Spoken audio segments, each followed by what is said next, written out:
Jeremias 17, do 5 ao 10. Projeta para nós também.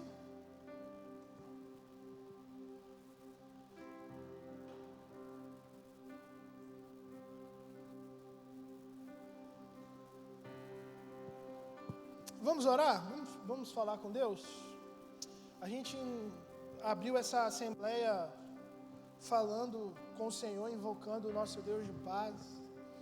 E o Senhor já se apresenta de uma forma tão graciosa. Fecha um pouco seus olhos, tenta focar um pouco no Senhor. Desliga a internet do seu celular. Tenta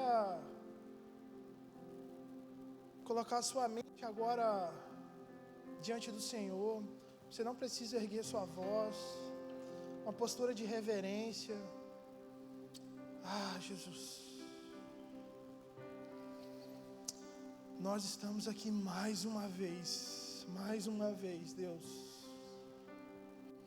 Nós ansiamos, nós desejamos por Ti, Pai. Senhor Jesus, nós o adoramos na beleza da Tua santidade. Brilha sobre nós a Tua face, para que saiamos daqui cativados pela Tua beleza, pela pureza que existe em Ti, pelo resplendor da Tua glória, para que quando o Senhor nos iluminar, ó Deus, com a Tua glória, com a Tua vida, tudo no mundo perca o valor, tudo no mundo perca o sentido, para que a gente foque somente no Senhor, para que o Senhor tenha a primazia, para que o Senhor tenha o protagonismo de tudo, ó Pai. Nós estamos aqui porque nós Te desejamos, nós queremos um relacionamento contigo. Pai, a Tua palavra ela vai ser exposta, em nome de Jesus. Que o Teu Santo Espírito, em nome de Jesus, Ele ilumine as nossas mentes, e Ele aqueça os nossos corações nessa manhã, e Ele abra os nossos olhos para enxergar a grandeza que é viver para o Senhor. Pai, nós queremos sair daqui confiando mais em Ti, alicerçados mais em Ti, Te amando mais, nos entregando mais, em nome de Jesus. Pai, me coloque inteiramente à Tua disposição nessa manhã, para ser um canal de Deus na vida dos meus irmãos. Pai, não olhe para a minha limitação, não olhe para a minha fraqueza, para o meu vocabulário, mas que o Senhor derrame o Teu Espírito sobremodo de excelência sobre nós, para que seja uma manhã de edificação, transformação, em nome de Jesus. Em nome de Jesus. Confiar em Deus. Jeremias 17, do 5 ao 10. Está lá? Jeremias 17, versículo de número 5, diz assim: assim diz Yahvé, Yahvé ali é Senhor. Assim diz o Senhor: maldito é o homem que confia em quem? Nos homens.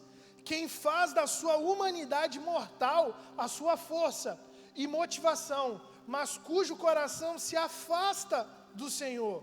6, perdão. Ele será como um arbusto no deserto. Ele não perceberá quando algum bem se aproximar. Pelo contrário, ele morará nos lugares mais áridos do deserto, em terra salgada e desabitada. 7. Mas bendito é o homem cuja confiança está totalmente depositada em quem? No Senhor, cuja fé está no Senhor. 8. Ele será como uma árvore plantada junto às boas águas e que se estende as suas raízes para o ribeiro. Uma árvore que não se afligirá quando chega o calor, porque as suas folhas estão sempre viçosas. Ele não sofre de ansiedade durante o ano da seca, nem deixará de dar o seu fruto. Ora, não há nada mais enganoso e irremediável do que o coração humano. A sua doença ela é incurável. Quem é capaz de compreendê-lo? 10 e último. Eu, o Senhor, sondo profundamente o coração e examino a mente dos homens, a fim de entender cada pessoa de acordo com a sua atitude, conforme as suas obras. Nós acabamos de ler, meus irmãos, uma profecia. E se a gente estudar um pouquinho a raiz da palavra profecia, a gente vai ver que profecia é uma junção de duas palavras. No grego, pros e fetos. Pros em grego significa antes, e fetos vem do verbo falar. Então, uma profecia é uma fala antes, uma fala anterior, ou seja, algo que é mencionado antes de acontecer. E nós acabamos de ler aqui na profecia que existe uma maldição e existe uma bênção. Uma maldição para o homem que confia no homem e uma bênção para o homem que confia em quem? No Senhor, em Deus. Mas para que a gente entenda o porquê dessa profecia, nós precisamos entender todo um enredo, todo um contexto do que estava acontecendo naquela época, para que a gente traga uma clareza melhor sobre a palavra de Deus. Amém? E essa é uma das partes que eu mais gosto na mensagem, é falar do contexto histórico. Nós sabemos, a gente que já passou da 7ª série, glória a Deus por isso, que o maior império existente no mundo, 7 séculos antes de Cristo, era o Império Assírio. Havia várias investidas do Império Assírio no Oriente Médio, e foi um império muito expansionista, um império que gostava de conquistar terra. E a gente sabe, a gente já pegou nos livros de história, ao gatilho mental, de 7ª série, havia um rei muito forte e poderoso naquele tempo. O nome desse rei era Assurbanipal. Esse rei era um rei muito forte, um rei muito poderoso, e ele era um rei que gostava de invadir outros territórios. Ele gostava ali de conquistar, Só que naquela época eles tinham uma política expansionista bem interessante, e eles usavam um recurso chamado sucerania e vassalagem. Eu não sou professor de história, mas muita gente está lembrando disso. E um rei, quando ele dominava outro território, ele não tirava o rei daquele lugar do poder. Ele deixava aquele rei ali governando, porém esse rei era um vassalo, ou seja, um rei que estava sob o domínio de outro rei. E o Império Assírio, ele decidiu invadir as regiões ali da Babilônia, hoje o atual Iraque, aquelas regiões ali do Oriente Médio. E nessa época ele invadiu, ele conquistou, e existia um rei naquela época ali, o nome dele era Candalanu, e esse rei passou a ser um rei que estava sob o governo de quem? Assurbanipal. Aí, décadas de governo, décadas de império, esse império começa a se enfraquecer. Por quê? Porque começa a se levantar uma outra potência no Oriente Médio. E o nome dessa potência se chama Babilônia. E nós cristãos, nós temos uma aversão muito grande a esse nome, Babilônia. Por quê? Porque Babilônia é sinônimo de tudo que é ruim. É ou não é verdade? Você falar Babilônia, fala, meu Deus, fogo nela. E naquela época, se levanta um rei na Babilônia. O nome desse rei, Nabopolassar. Nabopolassar, um rei que começa ali a conquistar mais e mais territórios. E esse camarada agora ele morre e deixa um filho. E esse filho se torna um rei famosíssimo na antiguidade. O nome desse rei é Nabucodonosor. E esse rei Nabucodonosor, agora ele começa a invadir mais e mais terras. Mais e mais terras. A gente sabe, porque a gente prega muito da Bíblia, a gente sabe que um período histórico de Israel se dividiu ao meio. Existia um rei, passou-se o Reino Unido de Israel na dinastia de 3 grandes reis, Saul, Davi, Salomão. A partir de Salomão há uma queda do império ali de Israel, a política começa uma bagunça total. começa um rei chamado Roboão a desfrutar de muitos prazeres, e a gente sabe que em Israel tinha quantas tribos? Quantas? 12 tribos. Haviam 10 tribos no norte e 2 tribos no sul. O reino todo de Israel era governado por ficava centralizado em uma tribo, era a tribo de Judá. Porque existiam 2 grandes tribos ali, a Judá e Benjamim no sul. E a gente, igual eu falei desse rei, ele conquistou o norte de Israel, e agora há uma investida de Nabucodonosor para conquistar o sul de Israel, porque ele sabia que o sul de Israel, que era a parte boa, era onde estavam as cabeças pensantes, era onde estava toda a riqueza da nação. Então Nabucodonosor começa uma grande investida contra o território ali do sul. Só que, pasme, ele toma aquela região do sul, ele conquista aquela região do sul. Mas a gente sabe também que havia uma potência na África chamada Egito, que era também uma potência expansionista. E nesse tempo dessa profecia, no século 7 e 6 antes de Cristo, o reinado do sul, os judeus, eles queriam fazer um pacto, uma aliança com o faraó, com o governante do Egito. Para quê? Para proteger eles do rei Nabucodonosor. Aí Deus levanta um profeta. Esse profeta é Jeremias, e Jeremias vem com uma mensagem muito forte naquela época. Fala assim: ó Israel, do que vai adiantar vocês fazerem aliança com o povo pagão, se Deus já decretou o juízo dessa nação? Por que Deus decreta o juízo da nação de Israel? Porque o rei que estava naquele momento reinando sobre Judá foi um rei que se deitou ao paganismo, à idolatria. E Deus, por ser Deus soberano e único, Deus não aceita dividir a sua glória com ninguém. E Deus vai usar de vários meios, de várias formas para ensinar o seu povo. Mesmo que ele subjugue o seu povo ao sofrimento, ele vai usar. Então Deus levanta o profeta Jeremias naquele tempo e fala: essa nação já está subjugada pelas mãos do Senhor. Não adianta fazer aliança com o Egito. Israel vai cair, Judá vai cair. Nós seremos todos transportados desse lugar. Nós deixamos de adorar o Senhor. Nós nos deitamos a ídolos, a idolatria. O altar foi profanado. O nome do Senhor não é mais invocado nesse lugar. Irmãos, mas eu dou glória ao Senhor, porque mesmo em tempos sombrios, o Senhor sempre vai levantar profetas. Não, vocês não entenderam isso.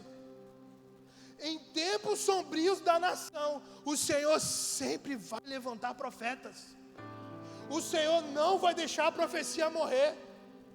Sabe por quê? Porque a palavra do Senhor ela é remédio.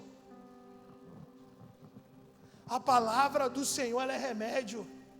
Meu irmão, você tem que tomar posse disso como sendo algo assim, extremamente único para a sua vida. Irmãos, terão dias do qual não vai ter pastor para te ligar, não vai ter discipulador para te aconselhar. Haverá dias que você vai ficar no seu quarto com a porta trancada, não querendo saber de ninguém, e achando que Deus te abandonou.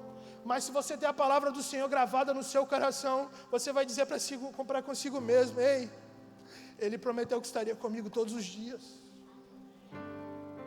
A palavra do Senhor é remédio para mim, a palavra do Senhor é remédio para nós. Sabe naquele dia quando você for visitar o seu parente, num quarto de hospital, onde muita gente da família pode ter perdido a esperança, e fala: cara, não tem mais jeito. Ei, a palavra do Senhor diz que Ele é Rafá, Ele é o Deus da cura. Ele pode nos curar.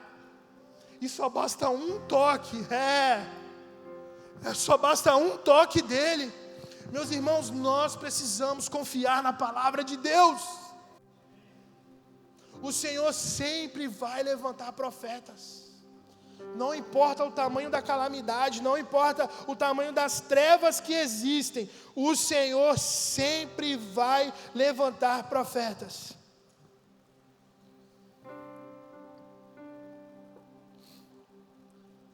E o tema dessa mensagem, confiar em Deus, eu fico refletindo. Como confiar em Deus? Um dia desse, essa semana eu fui em casa almoçar no meu horário de almoço, óbvio. Eu liguei a televisão, aí eu estava com o meu prato de comida assim, meus irmãos, olhando a TV. Aí estava mostrando uma notícia de que 40 bebês, eles foram degolados. Eu falei, como assim? Irmãos, nós não podemos nos acostumar com o que está acontecendo. Nós não podemos ficar indiferente com o que está acontecendo. Que realidade é essa? Que realidade é essa que nós estamos vivendo? Nossos olhos estão contemplando coisas de atrocidade, verdadeiros genocídios. Esse filme maravilhoso, Som da Liberdade, abriu nossos olhos para enxergar uma mazela que está no nosso continente, de exploração sexual de crianças. O Brasil, gente, é o segundo país do mundo em casos de abuso infantil, de tráfico humano. A nossa realidade não é legal. Será que a gente está olhando isso como sendo algo totalmente normal, natural? Talvez você olhe para um cenário desse e você fala assim, cadê Deus? Cadê Deus? Onde que o Senhor está? O que Deus está fazendo? Aí você começa a se perguntar, por que Deus não deixou? Por que Deus não proibiu? Por que Deus não interveio? Aí a sua confiança em Deus, ela começa a ser abalada, porque você acha que Deus está indiferente com a realidade que nós estamos vivendo. Não, Ele não está indiferente. O Senhor está proferindo um juízo sobre a terra, do qual Ele fala assim, ei, não é onde vocês vão chegar, é onde vocês já chegaram. Vocês estão se matando, vocês estão se destruindo.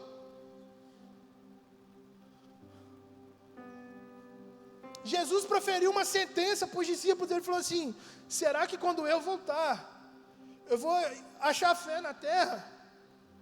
O que eu vou encontrar na terra? Mateus de número 24 diz, e por se multiplicar a iniquidade, o amor de muitos se esfriará. Então virá o fim. Sabe, num cenário tão denso como esse, onde trevas parecem imperar, como está a sua confiança em Deus? Como está a sua confiança em Deus? E agora eu queria adentrar essa profecia, porque ela tem uma balança.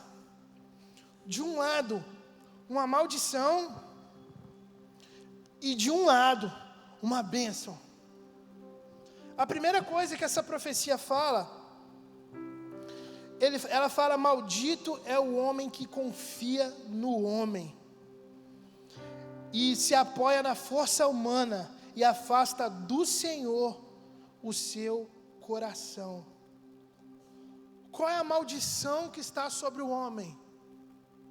Maldito é o homem que confia no homem. Seria uma tragédia, seria algo lastimável, seria de chorar, de prantear, nós vivermos num ambiente onde a gente não possa confiar nas pessoas. Deus nos chama para viver em comunidade, Deus nos chama para viver em comunhão. A profecia, maldito é o homem que confia no homem, não é advertindo a pessoa para não confiar em outra pessoa. A profecia não está falando disso. A profecia está falando do homem que vive para si, tem a sua autossuficiência, ou seja, a minha humanidade é o meu Deus. Confia em si mesmo, tem você como centro de tudo. Então, se você vive para si mesmo, a sua vida é maldita. Por quê? Porque a vida que você tem para consigo mesma é um produto de si. A vida que você vive, ela só flui de onde? De você mesmo. Sabe quando a nossa mãe ia nos corrigir? Quando a gente era criança, falava assim, você acha que tudo gira em torno do seu umbigo? Esse é o homem maldito. O homem maldito é aquele que é refém do seu próprio desejo, da sua própria cobiça. É aquele que vive para se autossatisfazer. Esse é o homem maldito. A sua vida, ela é um produto de viver para consigo mesmo. O homem maldito é o homem que tirou Deus do centro e se colocou nesse centro. Eu não preciso de Deus. Eu me auto-existo. Eu me amo. Nada vale mais do que a minha felicidade. Não é? Eu vou buscar os meus interesses, eu vou me satisfazer. Eu vou saciar os meus desejos. Tem um texto em Provérbios. Provérbios 14, 12. Provérbios 14, 12. Olha o que diz esse texto. Há caminhos ao ser humano que parecem ser as melhores opções da vida, mas no final elas conduzem à morte. Maldito é o homem que confia no homem. É uma severa advertência de Deus para a autossuficiência humana. O ser humano está buscando um caminho para a paz. Não vai ter jeito. Se o ser humano tirar Deus do centro, a gente não resolve. A gente não resolve. A gente não consegue promover paz se a gente não ter Deus no centro das coisas. A igreja não consegue promover santificação se não ter Deus no centro das coisas. A igreja não consegue anunciar salvação se não ter Deus no centro de tudo. Se você remover Deus do centro, da centralidade, do protagonismo, não tem jeito. É uma obra fadada ao fracasso. Maldito é o homem que ele confia no próprio homem, na força do seu poder, e afasta do Senhor o seu coração. Nós estamos vivendo num tempo onde a humanidade está cada vez mais presente. O homem busca um caminho para a paz, mas promove a guerra. Parece que as trevas estão imperando. Parece que não vale a pena mais ser honesto, ser bom, ser justo. É o que o Chesterton fala. O certo é certo, mesmo que ninguém o faça. E o errado continua sendo errado, mesmo que todos o pratiquem. O certo é certo e precisa ser feito.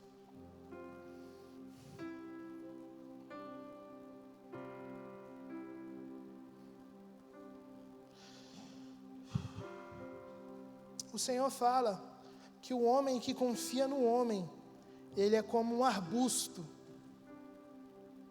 Projeta para nós, por favor.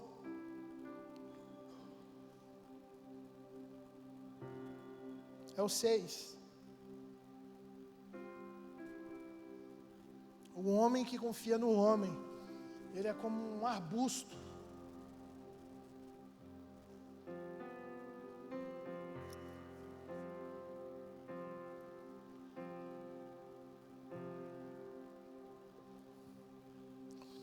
Por que ele é um arbusto? Arbusto, ele tem aparência de vida. Arbusto tem aparência de vida, mas ele tem raiz pequena. Arbusto incomoda, não é bonito. Arbusto é algo que cresce ali superficialmente, mas logo ele é o quê? Ele é arrancado. Arbusto tem aparência de vida, mas não há beleza. O homem que confia no homem, o homem que busca viver suas próprias vontades, satisfazer o seu próprio desejo, ele é como um arbusto, ele tem aparência de vida, mas não existe vida nele. Existem pessoas que acham que estão curtindo a vida, Existem pessoas que acham que estão desfrutando do melhor da vida, sendo o Deus da sua própria história. Vivendo para satisfazer o seu próprio desejo, a sua própria vontade. Ninguém manda em mim. É arbusto. E o texto fala que ele cresce em terra salgada e inabitada. A vida é curta, está fadado a morrer. Olha que advertência o Senhor está fazendo para Israel. Se vocês confiarem em si mesmos, serão como arbustos, raízes pequenas, pessoas que estão fadadas a morrer.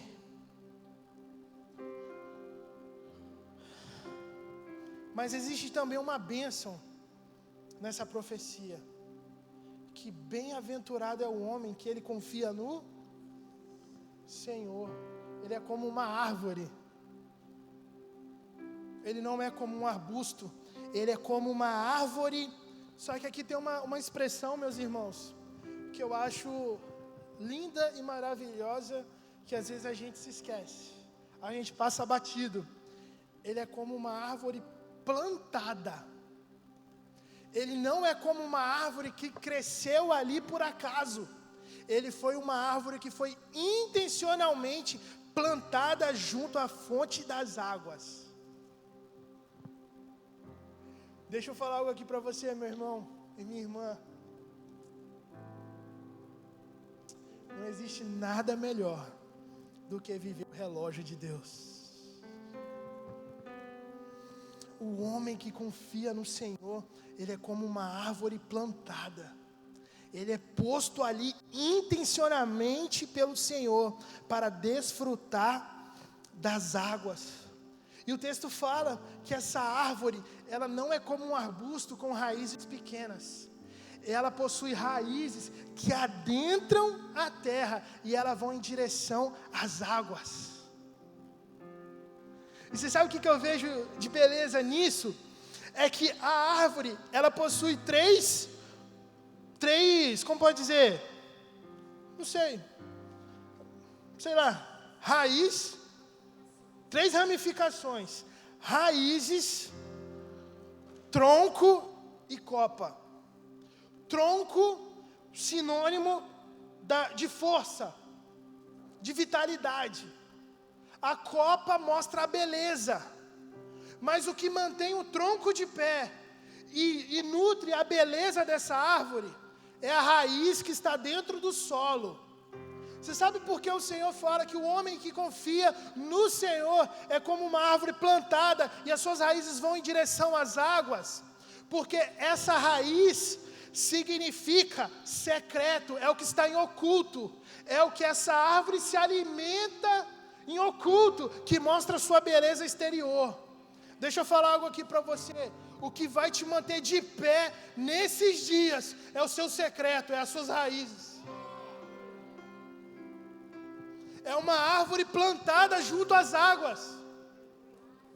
É uma árvore que mesmo que você veja que ela está num solo ali meio estranho, mas as suas raízes elas estão profundas.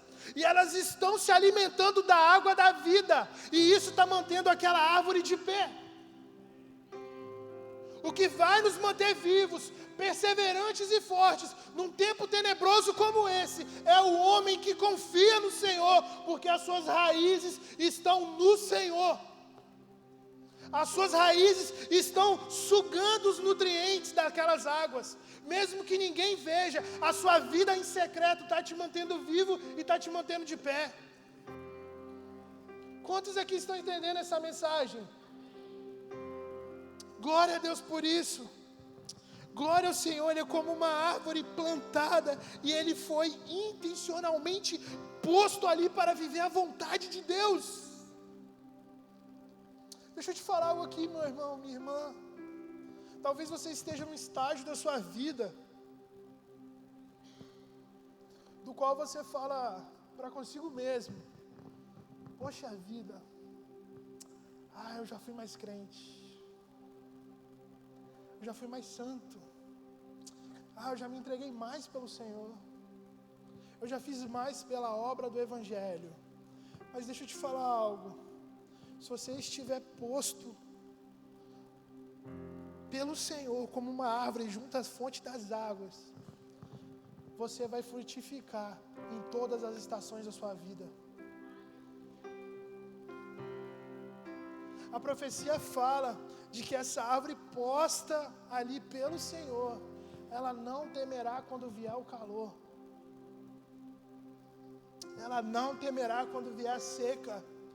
Ela continuará dando o seu fruto. Ela continuará dando o seu fruto, porque ela foi posta ali pelo Senhor. Essa semana aconteceu algo muito legal comigo. Foi na escola de maturidade. Quem que vem na escola de maturidade, meus irmãos? Quantos aqui estão matriculados? Quem que já se formou na escola de maturidade? Em nome de Jesus. Meu chamado diante do Senhor sempre foi ser um evangelista. Alguém de rua para anunciar o evangelho, de levar, de curar, de pregar, de ir lá, de romper, de não ter medo de nada aí. E uma vez num belo culto, o Senhor falou assim: isso aí, esse ciclo passou. Vai iniciar um novo ciclo.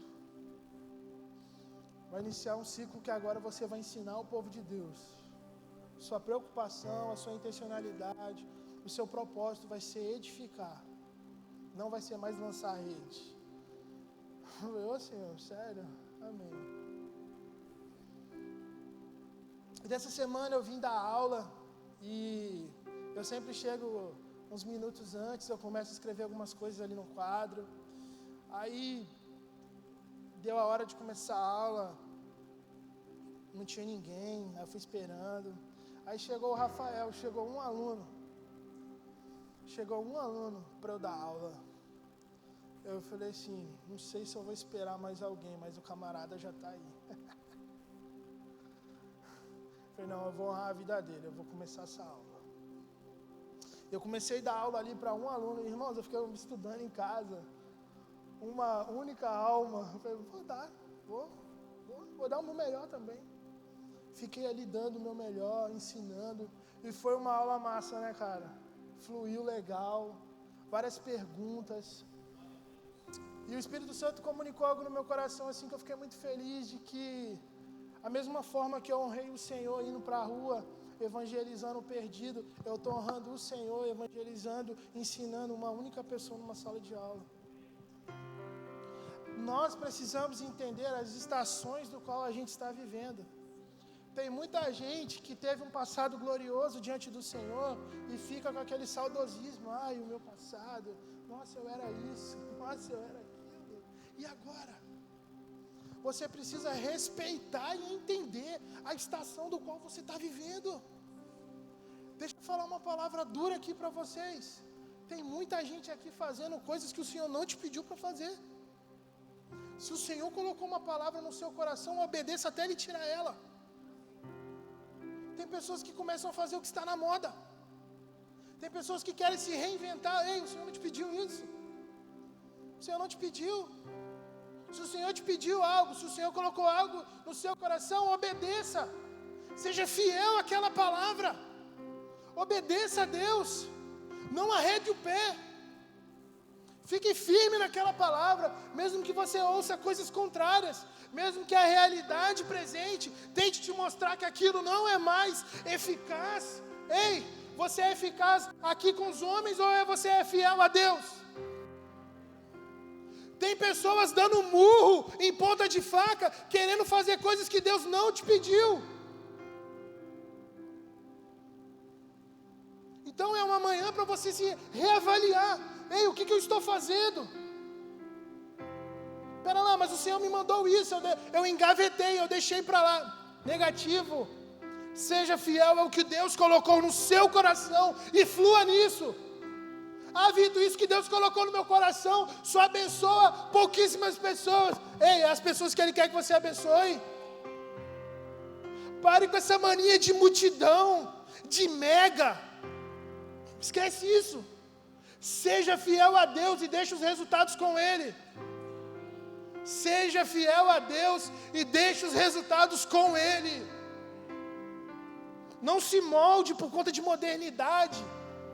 Eu sei que a gente precisa ter uma cabeça que se renova, mas se isso coloca em xeque o que Deus colocou no seu coração, não vale a pena. Não vale a pena. Seja fiel ao que Deus coloca em seu coração e viva a estação presente. O homem que confia no Senhor é como uma árvore plantada junto à corrente das águas, que nada teme, ele não importa para ele a estação que ele sobrevém, se vem calor ou se vem chuva, ele permanece ali fiel, permanece fiel, a sua raiz está em direção às águas. Então viva e seja fiel a tudo que o Senhor colocou no seu coração.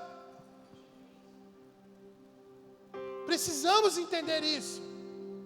Em nome de Jesus, eu queria falar sobre a vida de um homem. Deixa eu achar aqui. Caleb, uau.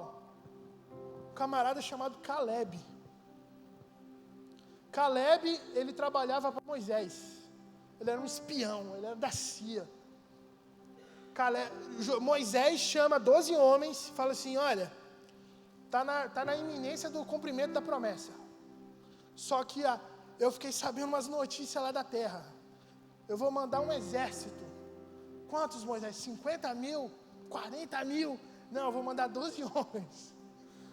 Vou mandar 12 homens. 12 homens para se infiltrar naquela terra. E vocês vão tentar entender o que acontece lá. Aí Moisés chama 12 homens. Um dos homens se chamava Josué e o outro se chamava Caleb. E aqueles homens, eles adentram a terra prometida, ali que é a Canaã. E eles ficam ali um tempo rodando cidade por cidade. Aí eles voltam. Aí agora eles vão prestar conta a Moisés do que eles viram. Aí chega um grupo de 10 diante de Moisés e fala assim, Moisés, dá não. Não dá. Por que não? Rapaz, você tem que ver o tamanho dos homens que tem naquele lugar. Os homens são gigantes. Os caras têm mais de 3 metros de altura. Os caras são guerreiros. As espadas dos caras do tamanho da nossa perna. Eles carregam cacho de uva nas costas, de tão grande que os homens são. Mas é uma terra maravilhosa. Só que para nós não dá. A gente não é páreo para aqueles homens. Mas chega 2 homens diante de Moisés, Josué e Caleb, e fala assim, Moisés, a terra é linda, a terra é maravilhosa. Cara, mano, leite e mel daquele lugar, aquilo é nosso. Aquilo é nosso. Aquilo é nosso. Tem um povo lá, uns camaradas que eles chamam de anaquins. Nós vamos derrubar um por um, porque aquilo é nosso, o Senhor que nos prometeu. Eles impartilham o coração deles com Moisés. Mas havia 10 homens que falaram, rapaz, não dá não, eu não fosse a gente eu nem entrava. Mas tem um texto em Josué capítulo 14, do 7 a 11, que diz assim, 40 anos tinha eu quando Moisés, servo do Senhor, me enviou de Cades Barneia a espiar a terra, e eu lhe trouxe resposta de como sentia no meu coração. Mas meus irmãos que subiram comigo, eles fizeram derreter o coração do povo. Eu, porém, perseverei em seguir ao Senhor, meu Deus. Então Moisés naquele dia jurou, dizendo, certamente a terra que você pisou, o teu pé será tua, e de teus filhos em herança perpetuamente, pois preservastes em seguir o Senhor, meu Deus. E agora eis que o Senhor me conservou em vida. Isso quem está falando é Caleb, tá, irmãos? E eis que agora o Senhor me conservou em vida, como disse, 45 anos são passados. Desde que o Senhor falou essa palavra a Moisés, andando ainda Israel no Egito, em deserto. E agora eis que hoje eu já tenho 85 anos. E ainda hoje eu estou tão forte como no dia que Moisés me enviou. Qual era a minha força então? Até agora é a mesma força, tanto para a guerra, quanto para entrar, ou tanto para como sair. O homem que confia no Senhor, ele é como uma árvore plantada. O Senhor quer nos ensinar algo sobre confiança, mesmo independente de qualquer situação. Nós acabamos de ler aqui um relato de um homem, que quando ele tinha 40 anos, ele falou do que ele viu para Moisés na terra prometida. E Moisés falou para ele: a terra que você pisou lá será tua. E a terra que ele pisa é a região perto de Jerusalém. Ele falou: a terra que você pisou será tua. E ele fala que ele perseverou naquela palavra. E se passaram 45 anos. E ele diz que a força e o vigor dele era o mesmo de 45 anos atrás. Tanto para a guerra, quanto para entrar ou para sair. Ele permaneceu. Uma árvore plantada junto à corrente das águas. Ele permanece. Ele fica de pé. Ele persevera na palavra do Senhor. Ele confia. E você sabe o que eu acho mais lindo nisso daqui? Que o velhinho Caleb, de 85 anos, ele ainda tinha forças para guerrear, porque ele decidiu confiar e perseverar na palavra do Senhor. Aquele homem e aquela mulher que se posiciona em Deus, o seu vigor, a sua força nunca será abalado. Ele persevera na palavra de Deus. Ele fica de pé. Ele fica de pé. Ele não retrocede. Ele permanece, ele confia, porque ele está sendo nutrido. Ele tem a vida de Deus posta nele. E o que você vê aparente, às vezes você fala: da onde está vindo isso? Mas as suas raízes estão em direção às águas. O homem que decide confiar em Deus, árvore plantada.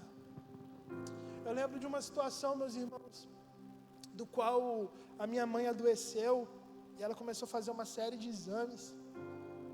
E eu lembro, meus irmãos, que teve um exame que ela foi fazer lá na Praia do Suar, que ela tinha um cartão, né, do plano, né? Você vai lá, toma aí, dá o cartãozinho do plano. E eu lembro que ela foi fazer um exame, estava agendado, ela foi, fez o exame. E quando ela foi entregar o cartão para a moça, atendente lá da São Bernardo bater o plano, não passou, reprovou, não foi aprovado. Aí ela falou assim, me ligou, falou assim: Vitor, rapaz, o plano não passou não. Eu falei assim: agora? Ela falou assim: vamos ver, né? Beleza, ela foi chamada numa sala à parte lá. E aí a moça falou assim: olha, o plano foi negado. Parece que o plano não cobre o procedimento. Só que esse procedimento tem um custo. E minha mãe falou: qual o valor do custo? Ela falou assim: é R$6.500. Aí mamãe: tá, beleza. Aí mamãe me ligou e falou assim: Vitor, o plano não aceitou, beleza, mas eu tenho que pagar o procedimento. O procedimento custa R$6.500. Eu: quanto? Ela: R$6.500. Eu falei: eita. Aí eu falei: calma aí. Ela falou: cara, eles vão me chamar numa sala lá, eu tenho que pagar. Eu falei: calma aí, mãe. Aí desligou o telefone. Aí eu orei, eu falei assim: Deus, eu confio no Senhor. Eu confio no Senhor, Deus. Está no seu cuidado, está no seu controle. Beleza. Aí a mulher chamou ela na sala lá, da gerência, tal, do financeiro, dessa clínica. E pasme, o dono da clínica estava na sala. Não era a secretária. Aí ela falou assim: o procedimento custou R$6.500, precisa ser pago. Aí o dono da clínica olhou para a mamãe assim, o médico chefão lá, falou assim: cara, eu não sei porquê, mas eu estou sentindo no meu coração de te dar esse procedimento. A mamãe falou assim: sério? Não, eu vou te dar esse procedimento aí, fica em paz. A mamãe: você não acredita o que aconteceu? Eu falei: o quê? O cara me deu o procedimento. Eu falei: glória a Deus. Confiar em Deus. Confiar no Senhor. Uma árvore plantada, uma árvore que nada teme, uma árvore que não importa a situação do qual aconteça, ela permanece fiel, ela permanece ali plantada, ela recebe o seu nutriente e ela vive cada estação do qual o Senhor colocou sobre a vida dela. Ela nada teme, ela continua dando o seu fruto. Os que estiverem enraizados no Senhor, eles darão o seu fruto, independente de qual estação estejam vivendo.